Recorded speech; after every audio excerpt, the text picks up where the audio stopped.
خبر شامل کرتے ہیں ساہیوال سے ہمارے سی1 نیوز کے ڈویژنل بیورو چیف زین شبیر سے۔ ساہیوال میں فروٹ اینڈ ویجیٹیبل ایسوسی ایشن ساہیوال کے رجسٹرڈ صدر میاں ندیم رحمانی، چیئرمین اشرف بہار، نائب صدر رانا وسیم اور دیگر تنظیم ممبران نے نئے تعینات ہونے والے ایس ایچ او مدثر غفار کو خراج تحسین پیش کیا، پھولوں کے گلدستے پیش کیے اور پھولوں کی پتیاں نچھاور کی۔ ایس ایچ او تھانہ سٹی مدثر غفار نے فروٹ اینڈ ویجیٹیبل ایسوسی ایشن کے صدر میاں ندیم رحمانی اور تمام تنظیمی ممبران کا بھرپور استقبال کیا۔ اس موقع پر صدر فروٹ اینڈ ویجیٹیبل ایسوسی ایشن ساہیوال میاں ندیم رحمانی کا کہنا تھا کہ ایس ایچ او مدثر غفار بااخلاق، ایماندار اور نڈر پولیس آفیسر ہیں اور ان کی ساہیوال تھانہ سٹی تعیناتی پر ساہیوال شہر میں امن و امان کی فضا قائم ہوگی۔ اس موقع پر ایس ایچ او تھانہ سٹی مدثر غفار کا کہنا تھا کہ فروٹ اینڈ ویجیٹیبل ایسوسی ایشن ساہیوال تنظیم کے صدر ندیم رحمانی اور تمام تنظیمی ممبران کا شکر گزار ہوں۔ ان کا مزید یہ بھی کہنا تھا کہ تھانہ سٹی کی حدود میں جرائم پیشہ عناصر کے خلاف کریک ڈاؤن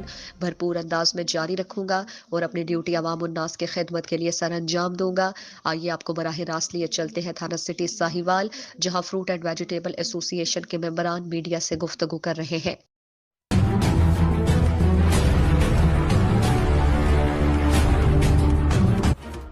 اب رخ کرتے ہیں ساہیوال کا، جہاں سے ہمیں رپورٹ کر رہے ہیں ہمارے سی1 نیوز کے نمائندہ یاسر محمود۔ ساہیوال ڈسپنسری روڈ پر بننے والے نئے سیوریج ہول میں ناقص میٹیریل کے استعمال پر علاقہ مکینوں نے میٹروپولیٹن کارپوریشن کے خلاف احتجاج، اعلیٰ حکام سے نوٹس کا مطالبہ۔ گزشتہ روز ڈسپنسری روڈ کے وسط میں سیوریج لائن کی بہتری کے لیے ایک نیا ہول بنایا گیا، جس میں ناقص میٹیریل استعمال کیا گیا اور پانی آنے سے پہلے ہی اس میں اینٹیں اور سیمنٹ گرنا شروع ہو گیا، جس پر علاقہ مکینوں نے احتجاج کرتے ہوئے کہا کہ اس ناقص میٹیریل کی وجہ سے پانی ہمارے گھروں میں داخل ہو سکتا ہے اور مکانوں کو بھی شدید خطرہ لاحق ہے، جس پر وہاں موجود شہزاد ٹھیکیدار نے کہا کہ ہم 1 سے 2 دن میں اسے ٹھیک کر دیں گے، جبکہ مکینوں نے کہا کہ اگر 2 دن میں یہ ٹھیک نہ ہوا اور گھروں کو نقصان پہنچا تو ہمارے احتجاج کا دائرہ کار بڑھا دیا جائے گا۔ مکینوں نے کمشنر اور ڈپٹی کمشنر سے نوٹس لینے کا مطالبہ کیا ہے۔